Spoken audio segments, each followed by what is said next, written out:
तो भाई लोग सुपर हीरो मूवीज में विलन्स भी उतने ही इम्पोर्टेंट होते हैं जितने कि हीरोज। एंड जब से मार्वल ने डॉक्टर डूम के आने की अनाउंसमेंट कर दिया है, चारों तरफ से बस डॉक्टर डूम की ही बातें हो रही हैं। लेकिन इसके अलावा मार्वल सिनेमैटिक यूनिवर्स की अपकमिंग मूवीज में कुछ ऐसे विलन्स को इंट्रोड्यूस किया जाएगा जिसका फैंस काफी टाइम से इंतजार कर रहे थे। जी हाँ गाइस, एमसीयू कुछ ऐसे बड़े विलन्स को वापस लाने जा रहा है जो कि काफी टाइम से एब्सेंट थे। आपको बता दो, इनमें से कई सारे विलन्स तो ऐसे हैं जो कि बहुत ही ज्यादा पावरफुल हैं। तो गाइस, आज की इस वीडियो में हम उन्हीं विलन्स के बारे में बात करेंगे। तो वीडियो काफी मजेदार होने वाली है, एंड तक जरूर देखना। एंड अगर आप नए हैं इस चैनल पर तो प्लीज चैनल को सब्सक्राइब कर देना। So without wasting any time, let's get started. So guys, number 10 पर है द लीडर। एमसीयू में द लीडर की एक छोटी सी अपीयरेंस द इनक्रेडिबल हल्क में हुई थी, जिसमें सैमुअल ईस्टर्न, जो कि द लीडर का रियल नाम है, उसके रोल को टिम ब्लेक नेल्सन ने पोर्ट्रे किया था। मूवी के एंड में दिखाया गया था कि उसके दिमाग में गामा रेडिएशन का इफेक्ट हो जाता है जो उसको इवेंचुअली लीडर बनाएगा। अब तक एमसीयू में इस कैरेक्टर का रिटर्न नहीं हुआ है, लेकिन captain America brave new world 2024 में लीडर का रिटर्न होने वाला है और टिम ब्लेक नेल्सन फिर से इस रोल को पोर्ट्रे करने वाले हैं। वेल गाइस, आपको बता दूं कि लीडर को अपनी इंटेलिजेंस पर बहुत ज्यादा घमंड होता है और वो खुद को ह्यूमैनिटी से सुपीरियर मानता है। उसका मेन गोल ह्यूमैनिटी को कंट्रोल करना है और अपनी एक परफेक्ट वर्ल्ड ऑर्डर बनाना होता है जिससे वो सबका लीडर बन सके।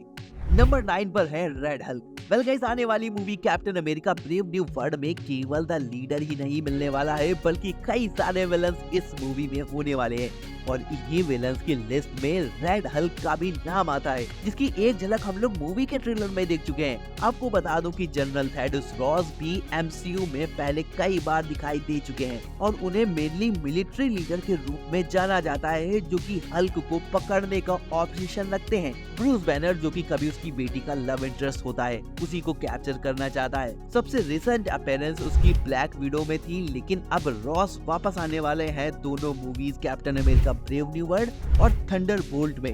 वेल, आपकी जानकारी के लिए बता दो कि रेड हल्क के लिए रिटर्निंग एक्टर विलियम हर्ट की जगह हैरिसन फोर्ड को रिकास्ट किया गया है, क्योंकि विलियम हर्ट 71 की एज में ही 2022 में उनकी डेथ हो गई थी। आपको बता दो, कॉमिक्स में रेड हल्क का पहला अपीयरेंस हल्क इशू नंबर 1 में हुआ था, जिसमें जनरल रॉस हल्क को पकड़ने की नाकामयाब कोशिश करता है एंड लास्ट में वो खुद को हल्क जितना पावरफुल बनने का प्लान बनाते हैं और इंटेलिजेंसिया नाम की एक सीक्रेट ऑर्गेनाइजेशन के साथ कोलैबोरेट करके एक एक्सपेरिमेंट के थ्रू गामा रेडिएशन और कॉस्मिक एनर्जी को अपने अंदर एब्सॉर्ब कर लेते हैं, जिससे वो रेड हल्क में ट्रांसफॉर्म हो जाते हैं।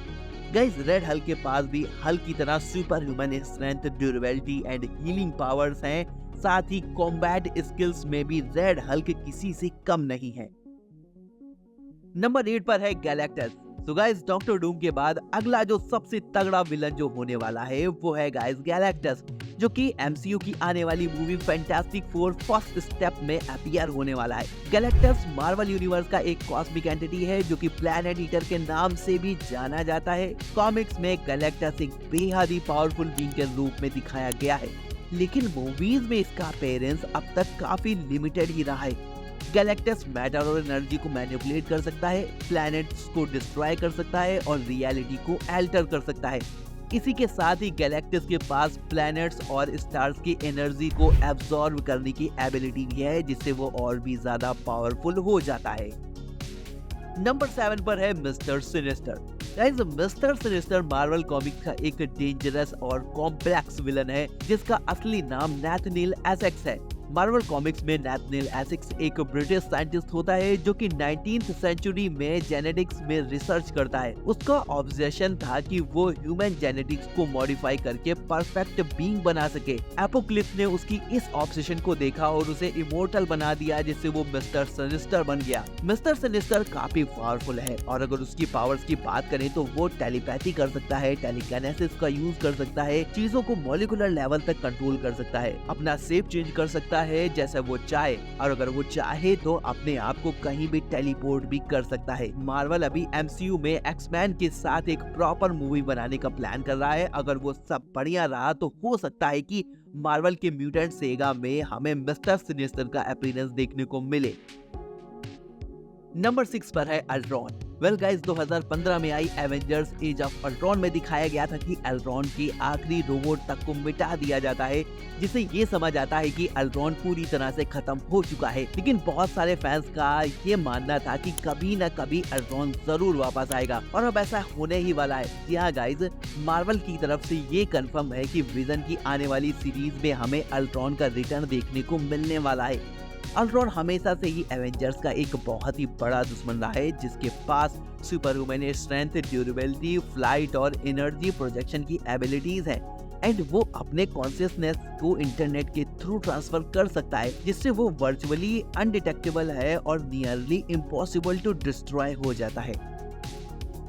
नंबर 5 पर है एरेस। तो भाई लोगों, मार्वल सिनेमैटिक यूनिवर्स में हमने अभी तक कई सारे गॉड्स देखने को मिल चुके हैं, जैसे Odin, Thor, Loki, Zeus and love and thunder के पोस्ट क्रेडिट सीन में हमें हेरकुलिस की भी एक झलक दिखाई गई थी। लेकिन इसके अलावा ज़्यूस का एक और बेटा है जिसे अभी तक MCU में इंट्रोड्यूस नहीं किया गया है, और वो है एरिस। आपको बता दूं कि मार्वल कॉमिक्स में एरिस को पहली बार 1963 में एवेंजर्स इशू नंबर 1 में इंट्रोड्यूस किया गया था, जहां उसका क्रिएशन जैक कर्बी और स्टैनली ने किया था। MCU में एरिस का हिंट हमें पहले भी मिल चुका है, और अगर आपको याद हो तो थॉर रैग्नारॉक में साकार प्लेनेट पर एरिस का फेस की एक इमेज दिखाई गई थी, एंड कुछ फैंस की थ्योरीज ये भी है कि एरिस का अपीयरेंस हमें थॉर 5 में देखने को मिल सकता है, जहां पहले हेरकुलिस और थॉर आपस में फाइट करेंगे, जिसका फायदा एरिस उठाएगा, एंड बाद में हेरकुलिस और थॉर मिलकर एरिस से फाइट करेंगे। नंबर 5 पर है diamond bag. Captain America brave new world में हमें एक और विलन देखने को मिल सकती है, जिसे डायमंड बैग के नाम से जाना जाता है। डायमंड बैग मार्वल कॉमिक्स का एक इंटरेस्टिंग कैरेक्टर है, जो कि यूजुअली विलन या एंटी हीरो के रूप में दिखाई देती है। डायमंड बैग का असली नाम रेचल लाइटन है, जो कि सरपेंट सोसाइटी की मेंबर भी होती है। बात करें पावर्स एंड एबिलिटीज की, तो डायमंड बैग एक एक्सपर्ट मार्शियल आर्टिस्ट है, साथ ही वेरियस टाइप्स ऑफ वेपन्स को चलाने में भी एक्सपर्ट है। साथ ही कॉमिक्स की कुछ स्टोरी लाइन में डायमंड बैग को इनहैंस स्ट्रेंथ और एंड्योरेंस के साथ भी दिखाया गया है। वैसे कॉमिक्स में डायमंड बैग स्टीव रॉजर्स की लव इंटरेस्ट के रूप में ज्यादा फेमस है, लेकिन अब उसकी रिलेशनशिप सैम विल्सन के साथ दिखाया जा सकता है। नंबर 3 पर है सेंट्री। तो गाइस, सेंट्री मार्वल की सबसे पावरफुल बीइंग में से एक है। आप ये मान लो कि सेंट्री मार्वल के डार्क वर्जन का सुपरमैन है। सेंट्री के पास सुपरमैन की तरह ही कई पावर्स हैं, और वो भी सिमिलर कॉस्ट्यूम भी पहनता है, जिसमें केप और जायंट एस का सिंबल होता है। वेल, आपको बता दूं, सेंट्री भी एक सुपर हीरो है, बट कुछ मामलों में सेंट्री एक इमोशनली अनस्टेबल इंसान के रूप में भी दिखाया जाता है, जिससे वो कई बार विलेनियस एक्ट भी कर देता है। आने वाली MCU फिल्म थंडरबोल्ट में सेंट्री को अब सिनेमैटिक डेब्यू देने के लिए कंफर्म किया गया है, एंड बताया जा रहा है कि इस मूवी में मेन विलन सेंट्री ही होने वाला है। जहां इस मूवी में सेंट्री थंडरबोल्ट टीम से लड़ता है, लेकिन फ्यूचर में सेंट्री को ये समझ आएगा कि वो गलत कर रहा है, और लेटर ऑन वो ह्यूमैनिटी को सपोर्ट करने लगेगा। पर हाँ, MCU में सेंट्री का इंट्रोडक्शन विलन के रूप में ही होगा। नंबर 2 पर है डोरमामू। वेल गाइस, डोरमामू को डॉक्टर स्ट्रेंज मूवी में दिखाया गया था, और इस मूवी में डोरमामू को एक कॉस्मिक एंटिटी के रूप में दिखाया गया था, और उसका रोल काफी सिग्निफिकेंट था, जहां वो डॉक्टर स्ट्रेंज के अगेंस्ट आया था। एंड मे बी पॉसिबल है कि डोरमामू का रिटर्न एक बार फिर से डॉक्टर स्ट्रेंज 3 मूवी में दिखाया दे सकता है, क्योंकि मल्टीवर्स ऑफ मैडनेस के एक पोस्ट क्रेडिट सीन में डॉक्टर स्ट्रेंज को डोरमामू की बेटी क्ली के साथ जाते हुए दिखाया जाता है। और अगर मार्वल की इसी स्टोरी को कंटिन्यू करता है, तो एक बार फिर से डोरमामू हमें डॉक्टर स्ट्रेंज 3 मूवी में जरूर देखने को मिलेगा, क्योंकि डोरमामू के पास डार्क डायमेंशन के कंट्रोल है, जिसकी वजह से वो मार्वल का एक आइकॉनिक विलन्स में से एक है। एंड गाइस, फाइनली नंबर 1 पर है इंचेंट्रस। वेल गाइस, इंचेंट्रस भी मार्वल कॉमिक्स का एक बेहद ही पावरफुल कैरेक्टर है, जिसे थॉर 5 में एज अ विलन दिखाया जा सकता है। बात करो इस कैरेक्टर की, तो इंचेंट्रस का असली नाम अमोरा है, और वो एसगार्ड की एक पावरफुल सॉर्सरर है, जिसको पहली बार जर्नी इनटू मिस्टीरियस के इशू नंबर 103 में इंट्रोड्यूस किया गया था। बात करें पावर्स की, तो इंचेंट्रस एक पावरफुल सॉर्सरर है, जो कि मैजिक और इंचेंटमेंट्स में माहिर है, जो कि उसे रियलिटी मैनिपुलेशन, स्पेल कास्टिंग और एनर्जी प्रोजेक्शन की एबिलिटीज देते हैं और वो कर्सेस को भी कास्ट कर सकती है। एंड इसी के साथ ही इंचेंट्रेस को सुपर ह्यूमन स्ट्रेंथ और एबिलिटीज भी मिली हुई है जो कि उसकी फिजिकल कॉम्बैट एबिलिटीज को इनहेंस करती हैं। एंड साथ ही साथ एज गार्डियन होने के नाते इंचेंट्रेस भी थॉर की तरह नियरली इमोर्टल है। तो अगर थॉर 5 में इंचेंट्रेस का अपीयरेंस होता है तो इसमें कोई शक नहीं है कि हेला की तरह ये कैरेक्टर भी बेहद ही कमाल का होगा। सो गाइस, ये थी कुछ विलन्स की लिस्ट जो कि हमें आने वाली मूवीज में दिखाई दे सकती हैं। आई होप आपको ये वीडियो जरूर पसंद आई होगी। वीडियो पसंद आई हो तो वीडियो को लाइक कर देना, चैनल पर नए हो तो चैनल को सब्सक्राइब जरूर कर देना, क्योंकि मैं आपके लिए ऐसी कमाल की वीडियोस लाता रहता हूँ। तो गाइस यार, मिलता हूँ आपको एक और न्यू कमाल की वीडियो के साथ। Till then be safe, bye.